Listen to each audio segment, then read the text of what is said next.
ಇವತ್ತಿನ ದಿವಸ ಸೌಸುದ್ದಿ ಒಳಗೆ ಒಬ್ಬ ರೈತ ಏನು ಮಾಡ್ಯಾನಂದ್ರೆ ತಹಶೀಲ್ದಾರ್ ಸಾಹೇಬರಿಗೆ 15 ವರ್ಷದಿಂದ ಇದ್ದಂಥ ಉತ್ತಾರ ಬದಲಾವಣೆ ಮಾಡಕ್ಕೆ ಇಲ್ಲಿಟ್ಟಾಗ ಲಕ್ಷಾಂತರ ರೂಪಾಯಿ ತಹಶೀಲ್ದಾರು ಒಬ್ಬರ ಮುಖಾಂತರ ಇಲ್ಲಿ ತಾಲೂಕು ಆಡಳಿತ ನಡೆಸೋರು ಯಾರು ತಹಶೀಲ್ದಾರ ಮುಖ್ಯ ಹೌದಿಲ್ರಿ. ತಹಶೀಲ್ದಾರ ಮುಖ್ಯ ಇದ್ದಾಗ ತಹಶೀಲ್ದಾರನ ಇಲ್ಲಿ ಲಂಚ ತೊಗೊಳಕ್ಕೆ ಒಬ್ಬ ಅಧಿಕಾರಿನ ಬಿಟ್ಟು ಕಿಶಿಂದ ಲಂಚ ತೊಗೊಳಕ್ಕೆ ಹಚ್ಚಿ ಕಿಶಿಂದ ಇವತ್ತು ಲೋಕಾಯುತರು ರೇಡ್ ಮಾಡುವಂಥ ಕೆಲಸ ಮಾಡ್ಯಾರ. ಇದು ಒಬ್ಬ ರೈತಂದಲ್ಲ, ನಾವು ನೋಡಾತ್ಲೆ ಕನಿಷ್ಠ ಎಷ್ಟು ಮಂದಿ ರೈತರದಾರಲ್ಲ, ಸರ್ವೆ ಇಲಾಖೆ ಇರ್ಬೋದು, ಸರ್ಕಲ್ ಇಲಾಖೆ ಇರ್ಬೋದು, ರೇಷನ್ ಕಾರ್ಡ್ ಇರ್ಬೋದು, ಎಲ್ಲಕ್ಕೂ ಬಂದರು ಲಂಚ ಕಳತನ ಮಾಡುವ ಅಧಿಕಾರಿಗಳು ಇಲ್ಲಿ ಮೊದಲು ಆಡಳಿತ ನಡೆಸಾಕನೇ ಆಗೋದಿಲ್ಲ ಅವ್ರಿಗೆ. ಮೊದಲು ಕಳತನ ಮಾಡ್ರಿ ಅಂತ ಹೇಳ್ತಿರ್ತಾರ. ಯಾಕಂದ್ರೆ ಆಡಳಿತ ನಡೆಸುವಂಥವ್ರು ಗಟ್ಟಿ ಜರಕರ ಇದ್ದಿದ್ರಂದ್ರೆ ಈ ಥರ ಹಾಕರ್ಕಿಲ್ಲ.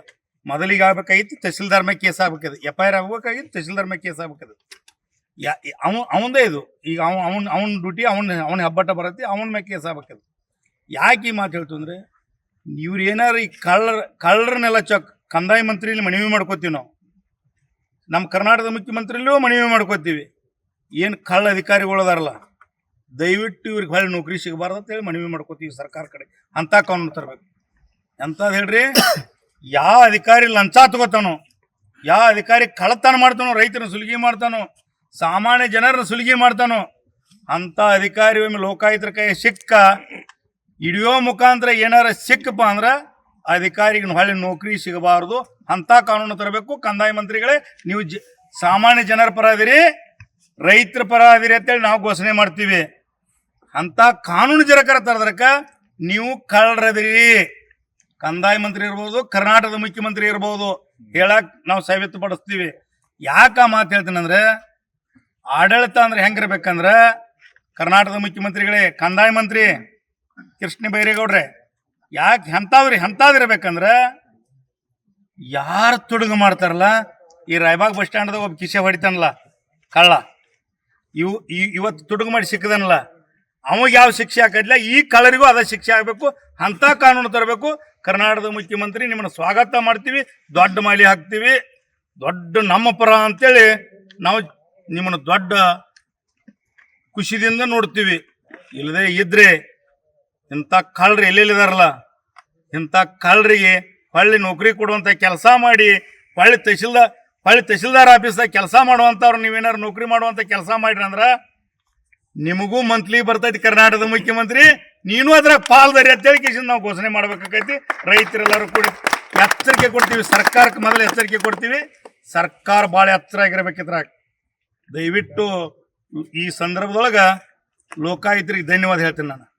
ಇವತ್ತು ರೈತರಿಗೆ ಬೆನ್ನೆಲುವಾದಂಥ ಲೋಕಾಯುತರು ಏನು ಕೆಲಸ ಮಾಡಿದಾರಲ್ಲ, ಅವ್ರಿಗೆಲ್ಲ ಇಲಾಖೆಯವ್ರಿಗೆ ಕೈ ಮುಗಿದು ಕೇಳ್ಕೊತೀನೋ. ಇಂಥ ಅಧಿಕಾರಿಗಳನ್ನ ಮಟ್ಟ ಹಾಕ್ಬೇಕಾದ್ರೆ ಹಸಿರು ಟೇಬಲ್ ಹಾಕೋದಂಥವ್ರೆಲ್ಲರೂ ಚಚ್ಚಿ ನೀವು ಲೋಕಾಯುತರ ಆಗ್ಬೇಕಂತೇಳಿ ನಮ್ಮ ರೈತರಲ್ಲಿ ಮನವಿ ಮಾಡ್ಕೋತಾನೆ. ಯಾಕಂದ್ರೆ ನಾವು ಲಂಚ ಕೊಡೋದು ಬಿಡ್ಬೇಕು. ಯಾವ ಲಂಚ ಕೇಳ್ತಾನಲ್ಲ ಅಂಥ ಮಕ್ಕಳನ್ನ ಮನೆ ಮುಂದಿನ ಗಿಡ ಕಟ್ಟುವಂಥ ಕೆಲಸ ನಾವು ರೈತರು ಮಾಡ್ಬೇಕಂತೇಳಿ ನಾನು ಎರಡು ಮಾತಾಡ್ತೀನಿ ಸರ್. 26/12/2025 ಇದನ್ನು ತೆಗಿಯಾಕ ಅವರು ಎಕರೆ ಮೇಲೆ ರೊಕ್ಕ ಮಾತಾಡ್ರಿ. 1 ಎಕರೆಗೆ 25,000. ಎಷ್ಟು?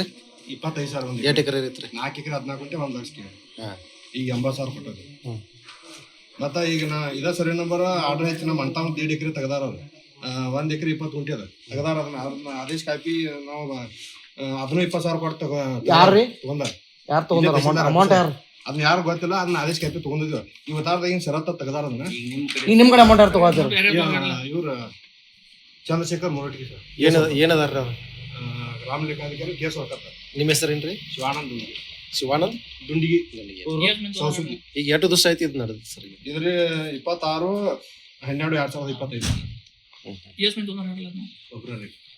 ಮತ್ತೆ ಇದ ರೊಕ್ಕ ತಗೊಳತಾರ್ತಂದ್ರಿ ಮತ್ತೆ ತಹಸೀಲ್ದಾರ್ ಅವ್ರ ಗಮನಕ್ಕೆ ತಂದಿರಿಲ್ರಿ ನೀವು? ತಂದಿದ್ರಲ್ಲ ಇದನ್ನ ಪೈಲದ ಒಂದು ಹಿಂಗ ಆದೇಶ ಮಾಡಿವ್ರಿ ನಮ್ದೊಂದು ಮಾಡ್ರಿ ಅಂದಿರ್ಲ ಹಾಂ ಇದ ಅನ್ನತ್ಲಿ ನನ್ ಗೊತ್ತಿದ್ದ ಸಹಿ ಆಗೈತಿ ಅಂದ್ರಿ ಹಾಂ. ಮೊರಟಿಗೆ ಅವ್ರ ಸರ್ನ ಕೇಳತ್ಲಿ ನಮ್ಮ ಆಫೀಸ್ ಆರ್ಡರ್ ಅಲ್ಲಿ ಅದ ಅದ್ ಹೆಂಗ ಐತಿ ಅಂಬಲ್ ಅಂದ್ರ ಅವ್ರು ಇದು ಯಾರ್ರೀ ತಹಸೀಲ್ದಾರ್ ಸಾಹೇಬ್ರು? ಕುಂಟೇವ್ರಿ ಹಾಂ ತೆಗ್ಯಾತ್ಲೆ ನಾ ಕೇಳಿ ಮತ್ ಇದನ್ನ ಮಾಡಿರಿ ನಂದು ಮಾಡಾನ್ಯ ಅದ ಸರ್ ಅದ ಕೇಸ್ ನಂಬರ್ ಐತ್ರ ಹಾಂ. ಒಂದ್ರಾಗ ಅಂಟಂ ಹೊಡ್ದಿದ್ದು ಹಾಂ. ಮಾಡನತ್ಲಿ ಅದನ್ನ ಹೊಳ್ಳಿ ರದ್ದು ಮಾಡ್ತೀವಿ ಅಂದ್ರ ಹಾಂ.